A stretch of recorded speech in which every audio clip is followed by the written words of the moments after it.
बोलो संत शिरोमणि गुरु रविदास जी महाराज के, संत शिरोमणि गुरु रविदास जी महाराज के। बहुत ही शुभ अवसर है। मंच पर विराजमान अपने प्रदेश के बहुत ही युवा और संघर्षशील, अभी 3 दिन पहले ही आपने आशीर्वाद सबने दिया है। अपने नए मुख्यमंत्री श्री नायब सिंह जी सैनी आज यहाँ उपस्थित हुए हैं। मैं हरियाणा की जनता की ओर से, आप सब की ओर से श्री नायब सिंह जी सैनी का मुख्यमंत्री के नाते बहुत ही मैं इनको धन्यवाद देता हूं, आभार प्रकट करता हूं, इनको बधाई देता हूं, इनको शुभकामनाएं देता हूं कि हरियाणा की जनता की आप निरंतर सेवा करते रहें। बहुत आ गई हैं, बस वही सम्मानित मंच, मेरे पुराने सब मंत्री साथीगण, क्योंकि मैं भी बार बार जबान सबकी फिसल रही थी। कोई मुझे किसी नाम से पुकार रहा था, कोई किसी नाम से पुकार रहा था, तो मैं तो सोच समझ के बोल रहा हूं कि मेरे आज के नए जो मंत्रीगण हैं वो मेरे पुराने साथी हैं। आज जो विधायक बैठे हैं ये भी अब चंद दिनों के विधायक हैं। नई भूमिका में आज जो सांसद बैठे हैं वो भी चंद दिनों के सांसद हैं, क्योंकि कल से भूमिका सबको अपनी अपनी पता लग जाएगी। आचार संहिता लागू होने वाली है और उसके बाद कौन कहाँ का सांसद होगा उसकी भूमिका बढ़नी शुरू हो जाएगी। मित्रों, मुझे बहुत अधिक न कहते हुए इतना ही कहना है कि आज का जो विशेष अवसर है, संत समाज के सम्मान में हमने हरियाणा में जितनी योजनाएं चलाई हैं उसी में एक बहुत प्रतीक्षित योजना, बहुत दिनों से विचार चल रहा था, के ऊपर प्रधानमंत्री जी ने श्री गुरु रविदास जी का एक विशाल भव्य मंदिर, उसका शिलान्यास किया था। कागज से वो बनेगा, उसका मैंने बनते हुए का स्वरूप देखा है। मन में विचार आया कि इन संतों की प्रेरणा हमारी नई पीढ़ी को मिलती रहे। हमने भी घोषणा की थी कि कुरुक्षेत्र में हम इस 5 एकड़ के स्थान पर श्री गुरु रविदास जी के स्मारक के नाते एक भव्य भवन, एक भव्य मूर्ति ये यहाँ बनाएंगे।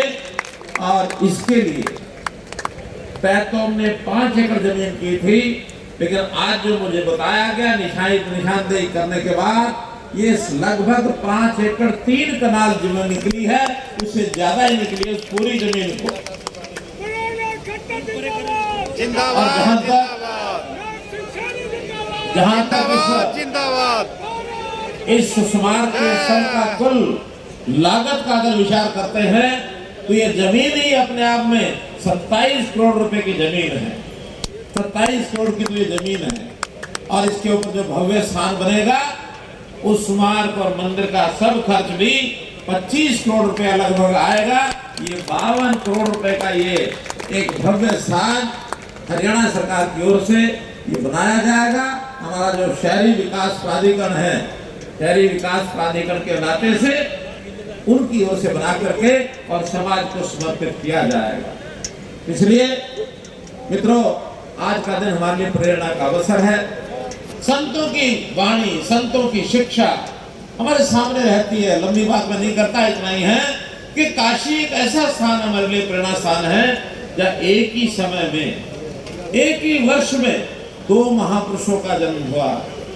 दोनों को हम भली भांति जान रहे हैं कि सन 1398 में काशी में गंगा किनारे अलग अलग गांव में निकले के बाबा मेरी ज्योति को जरा और ले करके जब उगती ज्योति ठीक हो गई, संत रविदास जी ने पूछा ब्राह्मण देवता कहाँ जा रहे हैं? उनका कि मैं गंगा जी के दर्शन करने जा रहा हूँ और गंगा जी दर्शन करके पुण्य का लाभ मिलेगा।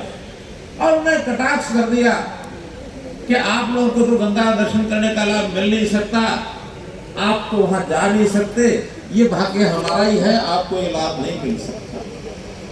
और ये कह करके जूती गांठने के लिए एक पैसा उन्होंने और संत जी की तरफ बढ़ा दिया। संत रविदास जी ने वो एक पैसा लिया और लेने के बाद उस ब्राह्मण को पुकारा कि मेरे मित्र, ये एक पैसा आप गंगा मैया को भेंट कर देना और मेरी ये कुछ भेंट गंगा मैया को दे देना। ब्राह्मण ने वापस एक पैसा जेब में डाल लिया, चल पड़े, वहां जाकर के स्नान किया, अपना पूजा पाठ किया और वहां से चलने लगे। थोड़ी दूर जाने के बाद उनको याद आ गया अचानक, वो संत रविदास जी का जो पैसा मेरी जेब में है ये तो मैं देना ही भूल गया गंगा मैया को। वापस लौट गए और किनारे जाकर के कहा, गंगा मैया, संत रविदास जूती गांठने का काम करता है, उन्होंने एक पैसा आपको भेंट करने के लिए मुझे दिया, हम आपको भेंट कर रहा हूं। ये आवाज सुनकर के अचानक गंगा मैया का हाथ पानी में से निकल आया और निकला तो उन्होंने एक पैसा और गंगा मैया के हाथ में रख दिया। गंगा मैया एक बार तो लुप्त हो गई। जब वापस चलने लगे वो ब्राह्मण तो फिर पीछे से आवाज आई कि ब्राह्मण देव, संत रविदास जी को मेरी ओर से एक ये भेंट दे देना। और उसी गंगा मैया के हाथ में देखा तो एक सोने का कंगन था। सोने का कंगन उन्होंने ब्राह्मण देवता को दिया। ब्राह्मण देव वहां से चले, देना तो था संत रविदास जी को। मन में एक विचार, कभी कभी मन में कुछ ना कुछ ऐसा उल्टा सीधा विचार आता, उनके मन में भी उल्टा विचार आ गया। उन्होंने सोचा कि संत रविदास जी को क्या पता, मैंने पैसा दे दिया, उनको बदले में कोई सोने का कंगन मिला, उनको थोड़ा ही पता है। मैं सोने के कंगन को राजा करके राजा के घर पहुंच करके रानी को भेंट करूंगा, रानी प्रसन्न होगी, मुझे कुछ और इनाम मिल जाएगा। राजा के दरबार की तरफ चल पड़े और राजा के दरबार के पास राजा जी को कहा कि महाराज, मेरे पास एक ये सुंदर कंगन है सोने का, मैं आपके माध्यम से रानी जी को भेंट करता हूं। राजा ने वो कंगन ले लिया, लेकर के रानी को कहा कि एक ब्राह्मण देव आए थे, उन्होंने मुझे कहा कि एक सुंदर मेरे पास कंगन है, आपके लिए भेंट किया। जो हमारे मुख्यमंत्री जी ने बताया कि हमने बहुत परिवर्तन किए हैं और उसने परिवर्तन किया परिवार पहचान पत्र का। इस परिवार पहचान पत्र के माध्यम से हम हर दिन प्रातःकाल जान सकते हैं कि आज हरियाणा की जनसंख्या कितनी है, कितने लोग नए जुड़ गए, कितने भगवान को प्यारे हो गए। हर दिन गिनती आ जाती है। तो आज की गिनती में आपको बता, कल की गिनती में हो सकता है 15-17 हजार लोग और बढ़ जाएं। हर दिन 15 से 20 हजार लोग अपने आप बढ़ जाते हैं। तो मतलब इन सबकी सेवा करने का संकल्प लिया, उसमें भी खासकर जो गरीब समाज है। मोदी जी ने कहा कि जातियां सब भूल जाओ।